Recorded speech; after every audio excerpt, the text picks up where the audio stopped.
I'm not a big fan of early starts, and it is very early. Still, good morning and welcome. My name is James Cook. Let's vlog. After I've had a coffee.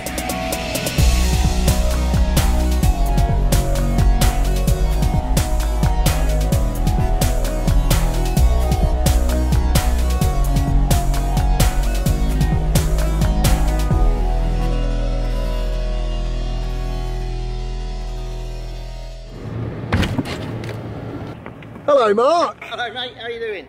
Good, thank you. It's all sorted, isn't it? The repair. Yeah, I thought they did a good job. Yeah. Do you reckon? Black looks lovely when it's clean, but oh, you have to clean it every 5 minutes. And the black wheels. Oh yeah. Yeah. To be honest, I do like the idea of dechroming and tinting the back windows. I'm not quite there with it yet. No, it's nice. But that is the ultimate goal, I think. I do love that.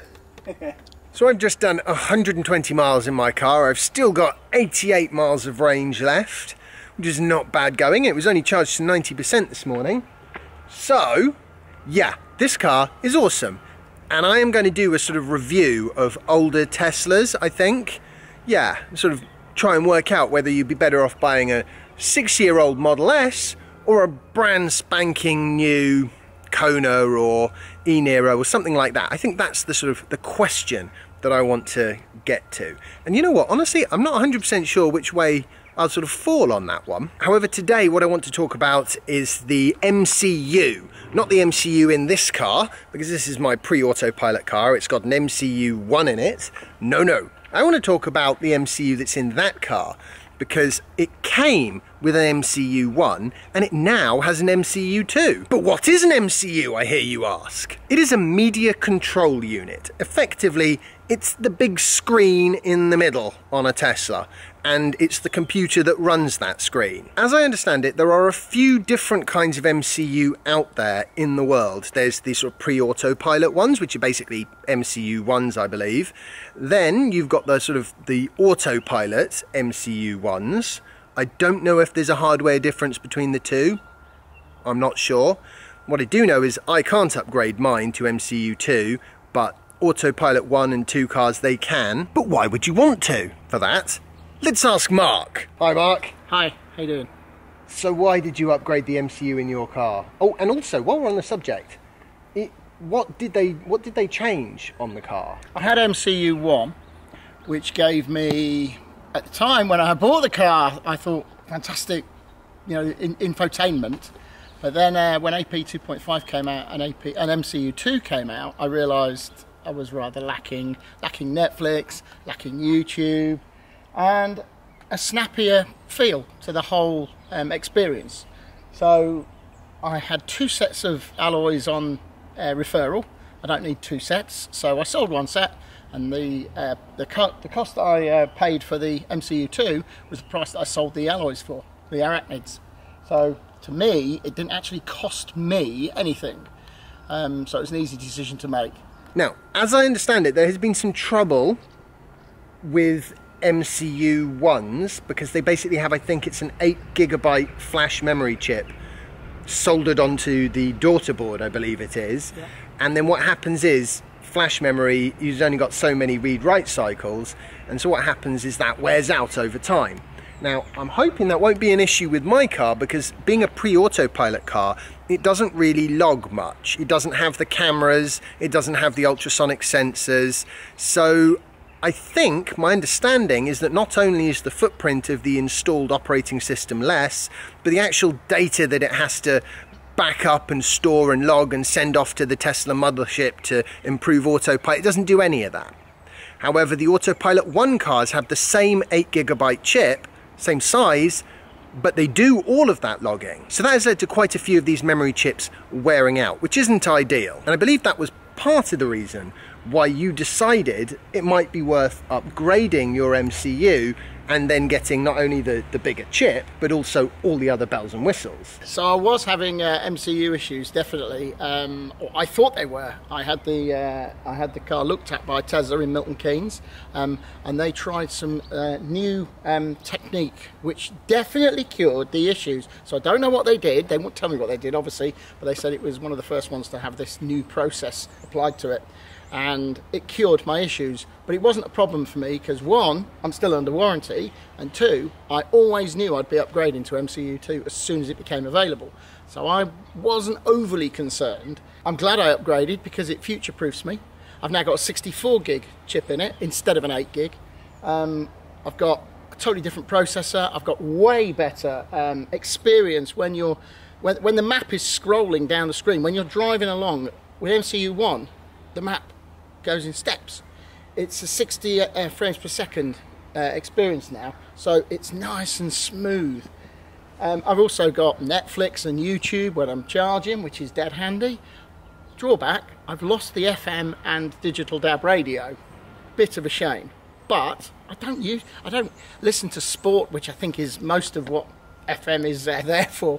So I don't listen to any sport radio, so for me it's not a problem. I listen to Spotify, I listen to TuneIn for most of the radio that I listen to. So for me it's an absolute no-brainer. You can get back the FM and the digital DAB radio. Tesla are bringing out a tuner module. It's going to be £470, I believe, including fitting. That will get back what was removed in the MCU2 installation. What they replaced was the main screen, which was suffering from the yellow border, which is also quite common, so it's a cure for that. And they also replaced the binnacle screen, which can suffer from yellow border. So I've got two new screens, I got a new MCU, and at the same time while they were doing that, I got a full self-drive hardware 3 computer installed. And that makes the self-driving experience a lot smoother. In theory. It does, in practice, We went to London the other day, and honestly, there was a difference. I've done enough miles in this to know, exactly that there is a difference. I'll tell you one big bugbear though. I'm very, very passionate about cleaning this. And the screen in the binnacle has tyre pressures where it's a nice multi-coat red, but the driving icon is a different red. So yeah, I've got two different reds, and apparently there's nothing they can do about it. I just got to put up with it. That sounds like a real OCD issue, I've got to say. Talk about first world problems. It wouldn't be the Teslas that are on my screens in the car, they're not exactly the same shade of red. Ah! But yeah, I'm very glad that I went for it. It cost me £2,400. That includes VAT, fitting and everything. I'll tell you something, to have a 3.5-year-old Tesla that you've got the ability to bring completely up to date. Absolutely, other than the FM and the DAB radio, it's now the same specification as if I was to go and buy a new one. Except for the battery size. Except for the battery size, but the battery size still is longer than the bladder can last, so it's irrelevant.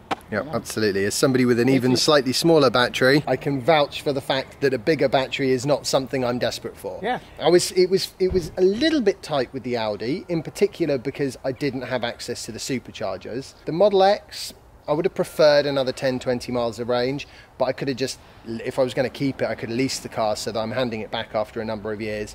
That way I could use the, charge the battery to 100%, run it to 0 as much as I like, and that would solve that problem too. So, where there's a will, there's a way. For 3.5 years, I've said the same thing. Charging today, right now, is as bad as it's ever going to be. Tomorrow, it's going to be better. And until they do something that a bladder can last more than 500 miles, it won't be a problem. Maybe they'll put a commode option in the future. That's not a bad idea. Range extender. Yes, exactly. Also known as an empty Pepsi bottle. Right, end of this. Moving on. Just going back to the infotainment side of the new MCU2.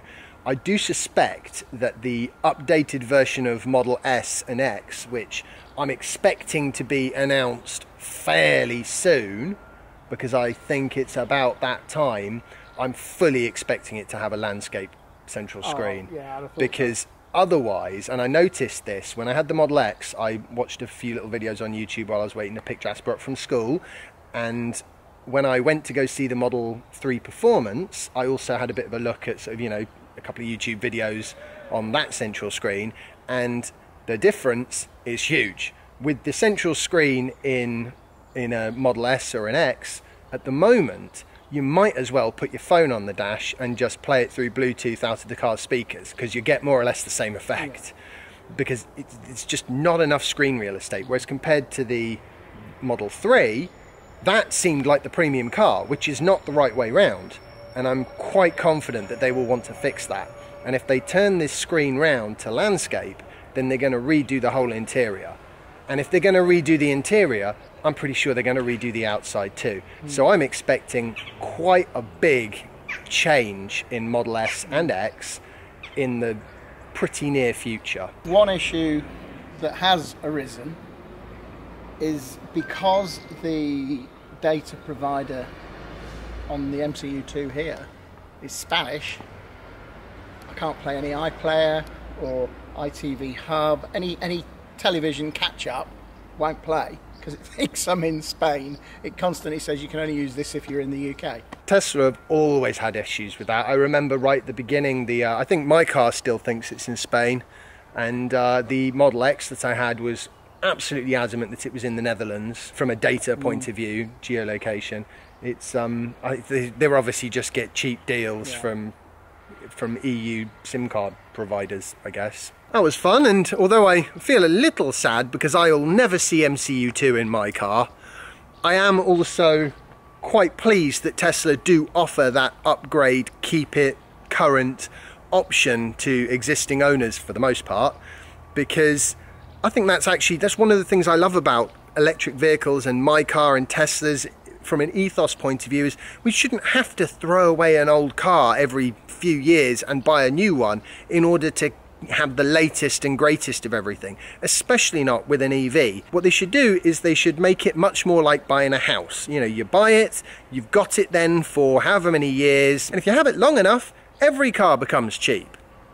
Well, provided you don't have to fuel it, which of course is the thing with electric vehicles. You don't really have to fuel them. Well, I hope you found today's video interesting. If you have, remember to leave a like and share it and subscribe if you haven't already done so. Follow me on Instagram and Twitter and Patreon if you feel like supporting the channel in that way. It would be a massive help. You know, this is my job now, apparently, so I better get serious with it. And I will see you in the next episode of my vlog.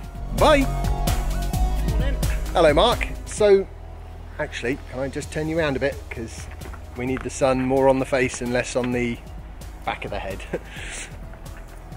Well, I was having MCU troubles, definitely. Can I just, sorry, the camera was this as you said, so just right from the beginning like you did before. Yeah, that's right.